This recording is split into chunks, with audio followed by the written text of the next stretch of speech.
आज हम पढ़ने वाले हैं chapter number 3, class 12, matrices. Basically matrices नहीं होता है, ये मैट्रिक्स होता है। थोड़ी सी पहले इंग्लिश में पढ़ा दूंगा। मैट्रिक्स होता है, मैट्रिक्स का प्लूरल फॉर्म हो जाता है मैट्राइसेस, ठीक है ना। तो आपको कभी कभी मैट्रिक्स भी देखने को मिलेगा और कभी कभी मैट्राइसेस भी देखने को मिलेगा। अविनाश बाबू, मैट्रिक्स की डेफिनेशन बोलो। A matrix is an ordered a matrix is an ordered ordered rectangular array of numbers or ordered rectangular array of array of numbers numbers or functions. or functions। The number of functions बस इतना ही काफी है। तो matrix क्या है?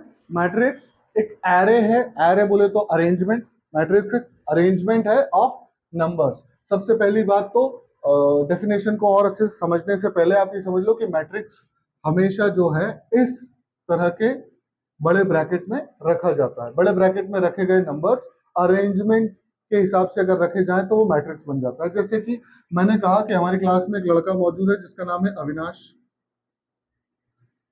और एक और लड़का मौजूद है जिसका नाम है पुनीत। अब मैं कह रहा हूं पुनीत भाई साहब के पास और अविनाश भाई साहब के पास कितने कितने पेन है उनका हिसाब लगाते हैं अपन। तो अगर अविनाश के पास 10 पेन है और पुनीत के पास 5 पेन है, और कॉपीज का भी हिसाब लगा लेते हैं, कितनी कितनी कॉपीज है दोनों के पास। तो कॉपीज हो गई 5 और इसके पास है कॉपीज 2। तो यहाँ से ये समझ में आता है कि पुनीत गरीब है और अविनाश अमीर है। नहीं, यहाँ से ये समझ में आता है मेरा बच्चा है अविनाश, अविनाश के पास चोरी के 10 पेन है और चोरी की 5 कॉपीज है।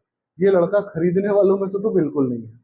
और पुनीत एक जेन्युइन बच्चा है, जितने पेन की जरूरत है उतने पेन है उसके पास, और जितनी कॉपीज की जरूरत है उतनी कॉपीज है उसके पास। तो अब इन नंबर्स का अरेंजमेंट अगर हम मैट्राइसेस में करेंगे तो किस तरह से किया जाएगा? तो मैं मान लेता हूं कि जो मेरी रोज है, पहली रो अविनाश की है, दूसरी रो पुनीत की है, और पहला कॉलम मेरा पेन को डिनोट करता है, दूसरा कॉलम मेरा कॉपीज को डिनोट करता है। तो क्या हो गया? अविनाश के पास पेन कितने हैं बताओ, पुनीत के पास पेन कितने हैं बताओ, अविनाश के पास कॉपीज कितनी है बताओ, पुनीत के पास कॉपीज कितनी है बताओ। तो ये मैंने मैट्रिक्स बना दिया। मैट्रिक्स इस तरह से अरेंज किया जाता है। मैट्रिक्स जैसे कोई फालतू के नंबर्स नहीं है कि अपन ने उठाए और कैसे भी रख दिया। Matrix is an arrangement, is an array जो कि रेक्टेंगुलर फॉर्म में होगा। देखो रेक्टेंगुलर फॉर्म में ही है, तो ऐसे अरेंजमेंट्स कहलाते हैं मैट्रिक्स या फिर मैट्राइसेस। इतनी बात क्लियर है? चलो और आगे बढ़ते हैं। इसके अंदर ये जो हम नंबर्स लिखते हैं या फिर फंक्शंस, चाहे नंबर लिखो चाहे फंक्शंस लिखो, ये सारे के सारे कहलाते हैं एलिमेंट्स। क्या कहलाते हैं? Elements of matrix. क्या कहलाते हैं? Elements of matrix. मतलब अगर मुझसे पूछा जाए कि सर इसके अंदर कितने एलिमेंट्स हैं, तो मैं कहूंगा 1 2 3 4। इसके अंदर कितने एलिमेंट्स हैं? मैंने एक और रैंडम मैट्रिक्स बना लेना है जिसमें मैंने लिखा 1 2 3 4 5 9 6 7 8। अब आपसे अगर पूछा जाए कि सर इसके अंदर कितने एलिमेंट्स हैं, तो क्या करोगे आप? गिनोगे कितने एलिमेंट्स निकल के आ रहे हैं इसके अंदर? नहीं। तो आपको एलिमेंट्स कैसे निकालते हैं वो चीज समझ में आई, या मैट्राइसेस क्या होता है वो चीज आपको समझ में आई। क्या है बेसिकली मैट्रिक्स या मैट्राइसेस? डेफिनेशन देखो, a matrix is an ordered rectangular array, यानी कि अरेंजमेंट ऑफ नंबर्स और फंक्शन। सर नंबर वाला तो बता दिया, फंक्शन वाला क्या होता है? तो फंक्शन वाले के लिए अपन क्या करेंगे आशीष बाबू, आपको ध्यान रखना है ना। फंक्शन वाले में क्या हो सकता है? देखो मैं फंक्शन वाला भी बना के बता देता हूँ, कोई बड़ा मसला नहीं है, कोई भी बड़ा मसला नहीं है। मान लीजिए मेरे पास एक राइट एंगल ट्राइंगल है। मान लीजिए मेरे पास एक राइट एंगल ट्राइंगल है जिसका नाम है ए बी एंड सी। कभी कभी मैं एंगल ए के लिए बात करूंगा तो ये परपेंडिकुलर हो जाएगा, ये बेस हो जाएगा, ये हाइपोटेनस हो जाएगा। 10th क्लास पढ़े हैं, एंगल के सामने परपेंडिकुलर होता है। और समटाइम्स अगर मैं इस एंगल के लिए बात करूंगा तो ये परपेंडिकुलर हो जाएगा और ये बेस हो जाएगा। हम यहाँ नंबर्स नहीं फंक्शन की बात कर रहे हैं। पहले अपन एंगल ए के लिए साइन थीटा और कॉस थीटा की बात कर लें। एंगल ए के लिए, तो एंगल ए के लिए साइन थीटा कॉस थीटा। अब एंगल ए के लिए बात कर रहे हैं तो एंगल होगा आपका ए। देखो मैंने कोई नंबर नहीं डाला है, मैंने फंक्शन डाला है। और एंगल बी के लिए बात की जाए तो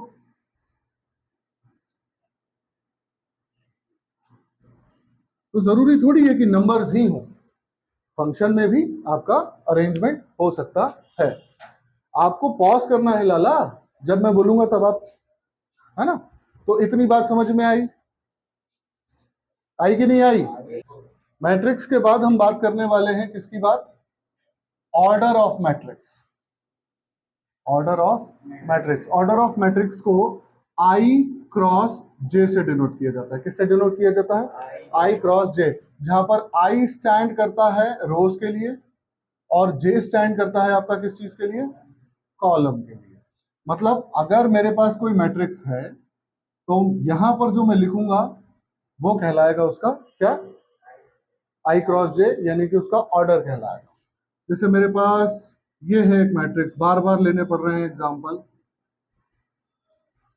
तो इसका ऑर्डर कैसे लिखा जाएगा? आई क्रॉस जे। ये मेरा मैट्रिक्स कितने रोज है? क्या इतना पागलपंती कर रहे हैं अपन। आई क्रॉस जे कितना है इसका? मुझे बताओ कितनी रोज है इसमें? कॉलम्स? 3। अब जो हमने एलिमेंट्स निकालने के लिए क्या किया था मैट्रिक्स में? एलिमेंट्स को गिन लिया था। आप मत गिनो, आप बड़े हो गए हो, इतना लंबा चौड़ा गिनती अपन नहीं करते हैं। जब जब से बड़े हुए हैं तब से मैथ्स में नंबर्स आने खत्म हो गए हैं, बिना नंबर की मैथ्स चल रही है। तो अब वो बच्चों वाली कैलकुलेशन थोड़ी करना है भैया। आई क्रॉस जे में जो भी आपका ऑर्डर है उसको मल्टीप्लाई कर लो, 3 3 जार 9 एलिमेंट्स होंगे इसमें। मतलब अगर मेरे पास कोई मैट्रिक्स है जिसके अंदर 2 रोज और 3 कॉलम्स है, 2 रोज और 3 कॉलम्स है, तो क्या होगा इसका ऑर्डर? देखना, ध्यान देना बेटा, पहले रोज ही लिखी जाती है उसके बाद कॉलम, तुम उल्टा मत लिख देना कभी। तो इसमें कितनी रोज हैं? 2 रोज। कॉलम्स कितने हैं? तो इसके अंदर एलिमेंट्स कितने होंगे? मुश्किल काम है क्या? चलिए, मैट्राइसेस समझ लिया, ऑर्डर ऑफ मैट्रिक्स। उसके बाद क्या बात कर रहे हैं अपन? Types of matrix. देखो दुनिया में एक ही टाइप का मैट्रिक्स नहीं होता है, बहुत सारे टाइप्स के मैट्रिक्स होते हैं, अलग अलग टाइप के। पहला टाइप का मैट्रिक्स जो होता है उसका नाम क्या है? बताओ Avinash. Column matrix. Column matrix. बहुत आसान चीज है बाबू, बिल्कुल परेशान नहीं होना। कॉलम मैट्रिक्स बेसिकली क्या होता है? एक ऐसा मैट्रिक्स जिसमें एक ही कॉलम हो। कितने कॉलम हो? रोज बहुत सारी हो सकती है। कॉलम मैट्रिक्स एक ऐसा मैट्रिक्स है जिसमें एक ही कॉलम हो। बनाते हैं, कितने कॉलम्स है इसमें? देखो एक बार और बता देता हूं, ऐसे में जो आप वर्टिकली जो आप देखते हो वो कॉलम्स होते हैं और हॉरिजॉन्टली जो देखते हो वो क्या होते हैं? तो ये वर्टिकल है, मतलब ये कॉलम। इसमें कॉलम्स कितने हैं और रोज कितनी है? तो इसका ऑर्डर क्या होगा? 4/1। इसके अंदर एलिमेंट्स कितने होंगे? 4 × 1 4। ये हो गया आपका कॉलम मैट्रिक्स। और जरूरी नहीं है 4 ही हो। अब कितने हैं? 6 रोज हैं। और कॉलम्स कितने हैं? कॉलम मैट्रिक्स का मतलब सिंगल कॉलम होना चाहिए, रोज कितनी भी हो सकती है, कॉलम सिर्फ एक ही होगा। दूसरा वाला टाइप बताओ Avinash babu. Row matrix. Row matrix. अच्छा, मुझे ऐसा लग रहा है कि बताने की भी जरूरत नहीं, तुम लोग समझ गए होंगे, फिर भी बताते हैं। क्या तुम लोग तो इंटेलिजेंट हो, यूट्यूब की जनता का पता नहीं है, क्या पता कोई गधा बच्चा देख रहा हो तो वही में। तो रो मैट्रिक्स में क्या होगा? एक ऐसा मैट्रिक्स होगा जिसमें रो सिर्फ एक होगी, कॉलम कितने भी हो जाए। रो कैसी होती है? हॉरिजॉन्टल। कितने रोज हैं इसमें? ऑर्डर में हम सबसे पहले रो ही लिखते हैं। कॉलम्स कितने हैं? 6। कौन कौन से? 1 2 3 4 5 6। देखो बेटा ध्यान देना है ना, ये अगर 10 है तो 6 रोज है, और अगर ये 1 और 0 है तो 7। तो आपको ध्यान देना पड़ेगा, पता चले तुम अलग ही दुनिया में हो। कितनी रोज है इसमें? एक रो, 1 2 3 4 5 6 कॉलम्स है। तो सिंगल रो वाला मैट्रिक्स रो मैट्रिक्स कहलाता है, जिसमें एक ही रो हो, बहुत सारे कॉलम्स हो, और जरूरी नहीं है कि इतने ही हो, ऐसा भी हो सकता है। 1/, बात समझ में आई? इसमें कितने रोज हैं? एक। कॉलम कितने हैं? 3। अगले का नाम बताना। Square matrix. थर्ड वाला है हमारा स्क्वायर मैट्रिक्स। सर ये तो डेफिनेशन से ही डिफाइन हो जाता है। डेफिनेशन कह रही थी क्या होता है कि रेक्टेंगुलर अरेंजमेंट ऑफ नंबर्स या फिर function, rectangular array of numbers या फिर फंक्शन, लेकिन नाम में तो इसमें स्क्वायर आ गया। तो बेटा जी सबसे पहले तो मुझे बताओ एक रेक्टेंगुलर या रेक्टेंगल होता कैसा है और एक स्क्वायर कैसा होता है? एक रेक्टेंगल होता है जिसकी आमने सामने की साइड्स इक्वल हो, जिसकी आमने सामने की साइड्स इक्वल हो और सारे एंगल्स कैसे हो? 90 डिग्री के हो। और एक स्क्वायर क्या होता है? जिसकी चारों साइड्स इक्वल हो और सारे एंगल्स कैसे हो? तो बेटा एक स्क्वायर आपके सारे के सारे रेक्टेंगल की कंडीशन को सेटिस्फाई करता है। रेक्टेंगल की कंडीशन क्या है? इसके आमने सामने की साइड्स बराबर होना चाहिए। स्क्वायर की तो चारों साइड्स बराबर होती है, तो आमने सामने की तो साइड्स बराबर होंगी होंगी। ये भी इसके बराबर होगा। बस यहाँ पर नई कंडीशन ये आती है कि चारों बराबर है। रेक्टेंगल कहता है चारों एंगल 90 डिग्री के होने चाहिए, स्क्वायर में भी तो 90 डिग्री के हैं। तो हम कह सकते हैं every square is a rectangle in its form. वो अपने आप में एक रेक्टेंगल भी है, लेकिन एवरी रेक्टेंगल स्क्वायर हो जरूरी नहीं। तो अगर हम स्क्वायर मैट्रिक्स भी कह रहे हैं तो भी वो कैसा? रेक्टेंगल के फॉर्म में होगा ही होगा। स्क्वायर मैट्रिक्स का मतलब है कि उसके अंदर नंबर ऑफ रोज इक्वल हो नंबर ऑफ कॉलम्स के, नंबर ऑफ रोज इक्वल हो नंबर ऑफ कॉलम्स के। कितनी रोज हैं? कॉलम्स कितने? तो ये एक स्क्वायर मैट्रिक्स। एक और ले लेते हैं।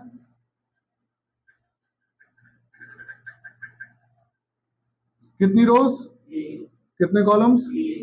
ये भी स्क्वायर मैट्रिक्स होगा कि नहीं होगा? एक और ले लेते हैं।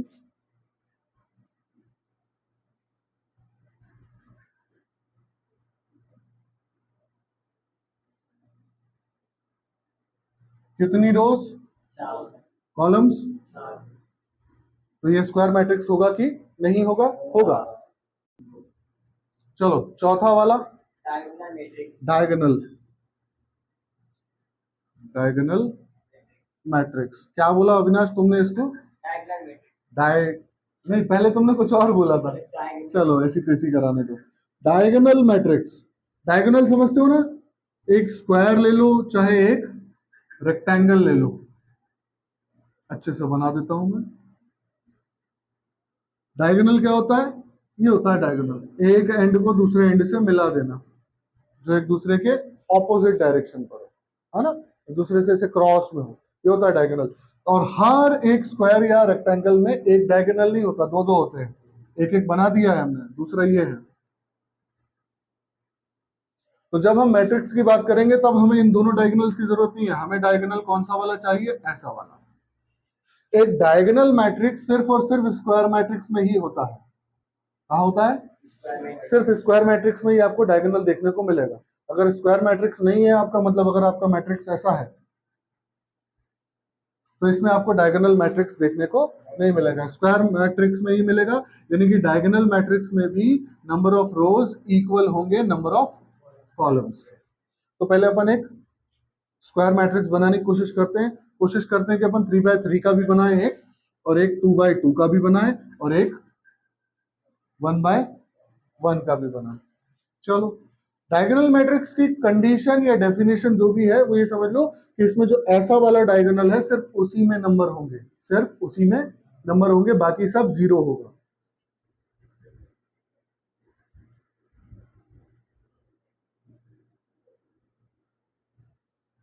देखो सिर्फ डायगोनल में ही नंबर है, ऐसा वाला डायगोनल मैट्रिक्स नहीं लेना है, ऐसे ही वाला डायगोनल लेना है, तो ये डायगोनल मैट्रिक्स कहलाएगा। एक और ले लिया, ये भी एक डायगोनल मैट्रिक्स है। 1x1 का तो मैट्रिक्स ये है। अब इसमें क्या ही डायगोनल बनाओगे तुम? 1x1 का मैट्रिक्स का मतलब क्या होगा? ऐसा मैट्रिक्स जिसमें रो भी एक हो और कॉलम भी एक हो। पांचवे वाले मैट्रिक्स का नाम बताइए। स्केलर, देखो यार मैं ये मान के चल रहा हूँ कि तुम लोग थोड़े पढ़े लिखे बच्चे हो, तो ना चीजें की डेफिनेशन या चीजों को समझाने का काम थोड़ा छोटे में और जल्दी से कर रहे हैं। स्केलर मैट्रिक्स, स्केलर मैट्रिक्स अपने आप में एक डायगोनल मैट्रिक्स होता है। क्या होता है? स्केलर मैट्रिक्स अपने आप में एक डायगोनल मैट्रिक्स होता है। डायगोनल मैट्रिक्स की कंडीशन क्या है? अगर 3 by 3 का मैट्रिक्स बना रहे हैं तो डायगोनल छोड़कर सब कुछ जीरो होगा। तो मैंने बना दिया सब कुछ जीरो, मैं ऑलरेडी लिख देता हूं। ठीक है, डायगोनल की जगह पर नंबर फंसाएंगे। स्केलर मैट्रिक्स एक डायगोनल मैट्रिक्स है, लेकिन इसकी कंडीशन क्या होती है कि इसके डायगोनल पर जो भी नंबर्स हैं, इसके डायगोनल्स पर जो भी नंबर है, ये नंबर सारे सेम होंगे, इक्वल होंगे, अलग अलग नहीं होंगे। हमारे नॉर्मल मैट्रिक्स, नॉर्मल डायगोनल में क्या हो रहा था, अलग अलग नंबर्स मिल रहे थे, लेकिन स्केलर डायगोनल मैट्रिक्स में क्या होगा, नंबर सेम मिलेंगे। अगर अंडर रूट 3 है तो इधर भी, और अगर मैं एक और बना रहा हूं तो क्या होगा, अगर 1.1 से ले रहा हूं तो 1.1 1.1। ये है एक स्केलर मैट्रिक्स। लेकिन अगर मेरा मैट्रिक्स डायगोनल मैट्रिक्स ऐसा हो 1.4 2.8 और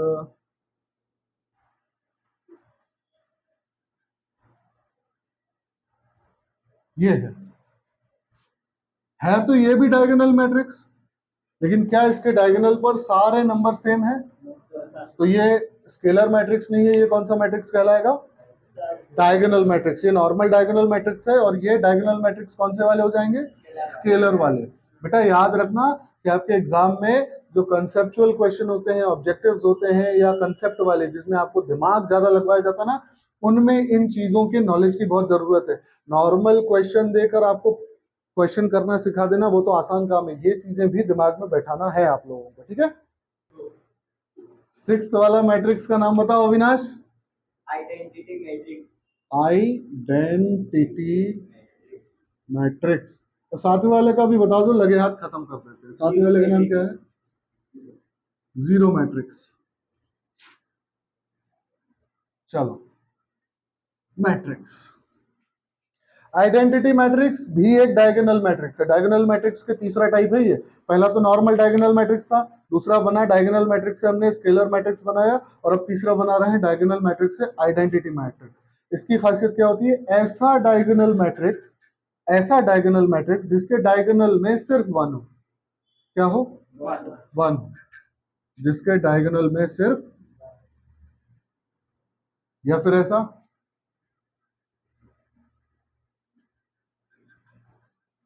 या फिर 4 by 4 का बना देते हैं। बहुत मेहनत करवाते हो तुम लोग, गलत कर दिया।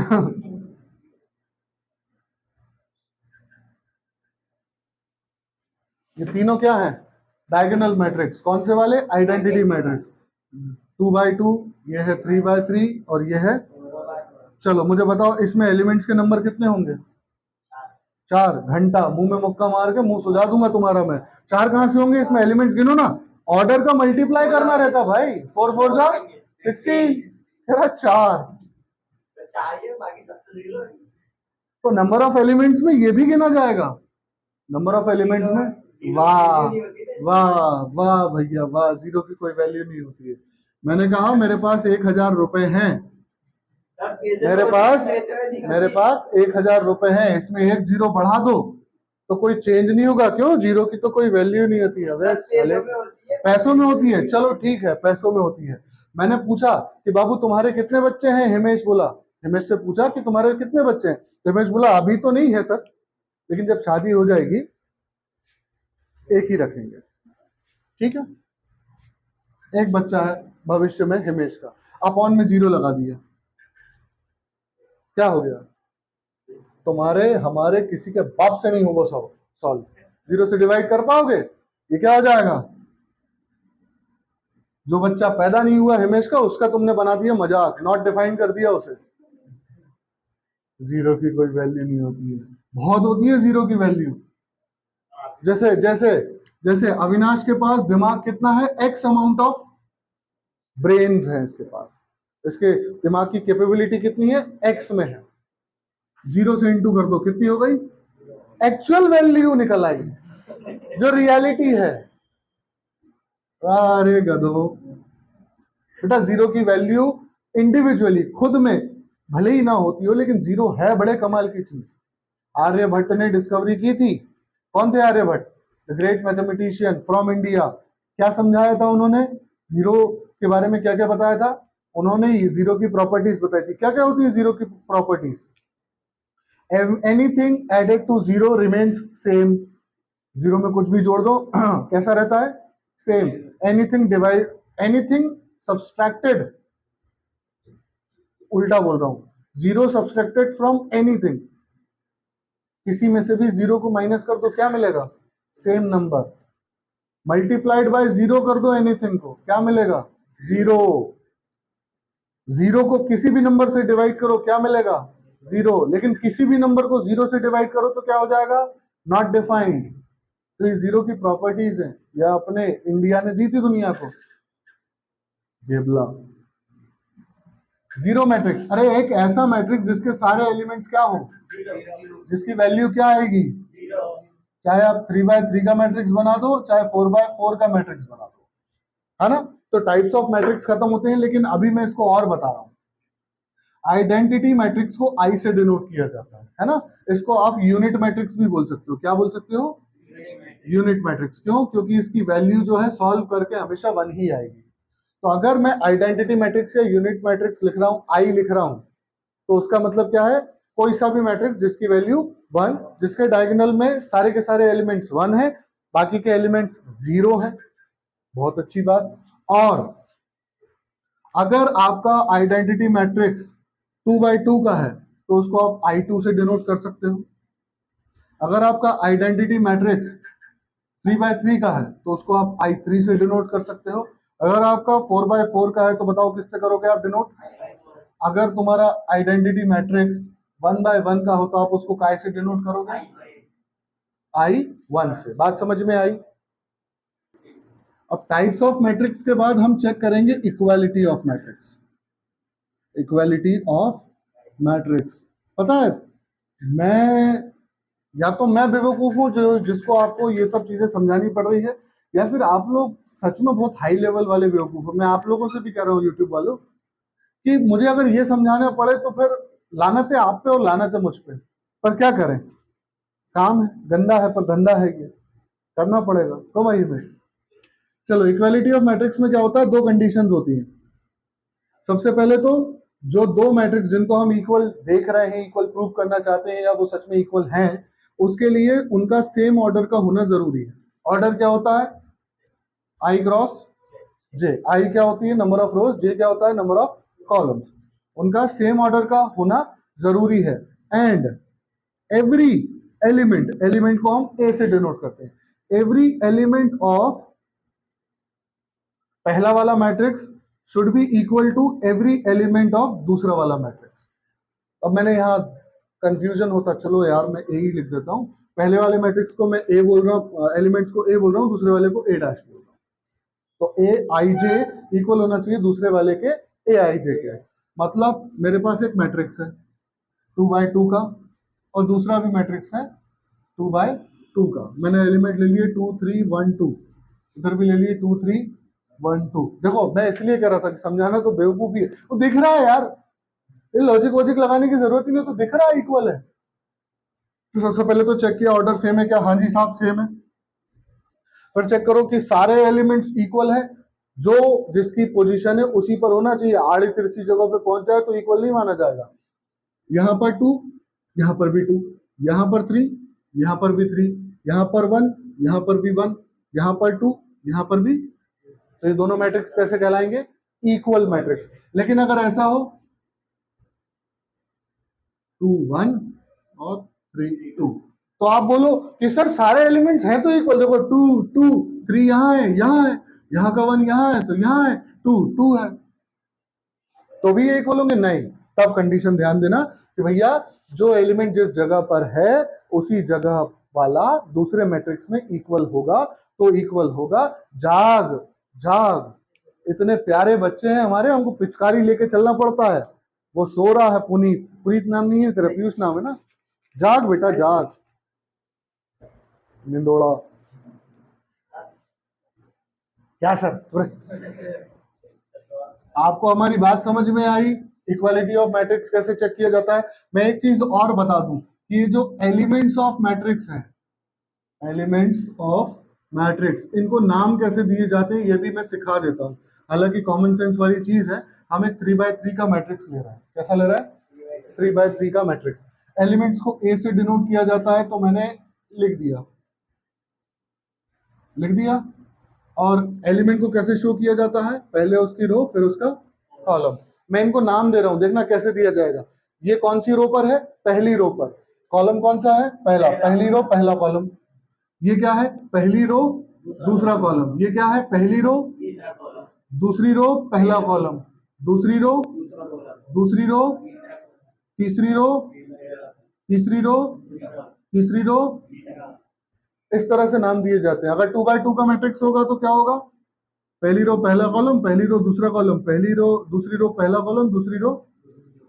तो मेरे हिसाब से अब आपको ये बात भी समझ में आ गई कि एक मैट्रिक्स में हम लोग कैसे नाम देंगे उनके सारे एलिमेंट्स को।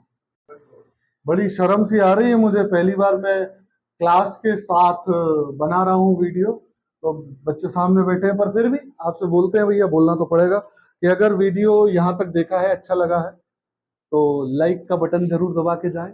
जो भी अच्छा लगा बुरा लगा वो कमेंट बॉक्स में लिखे। हाँ, अभी ये वाला वीडियो क्या था हमारा? ये वाला वीडियो इज ऑल अबाउट किस बारे में था? इंट्रोडक्शन था। मैट्राइसेस के बारे में जितना बेसिक जानकारी जानने की जरूरत थी एक्सरसाइज 3.1 को करने के लिए, आगे की एक्सरसाइजेस को करने के लिए, वो हमने बेसिक इंट्रोडक्शन ले लिया। इसके अलावा भी कुछ चीजें अगर मिसिंग है तो वो एक्सरसाइज करते टाइम जो जो नया आता जाएगा वो भी बताते जाएंगे आपको। वीडियो पूरा देखने के लिए धन्यवाद। चैनल को सब्सक्राइब करके जरूर जाएं।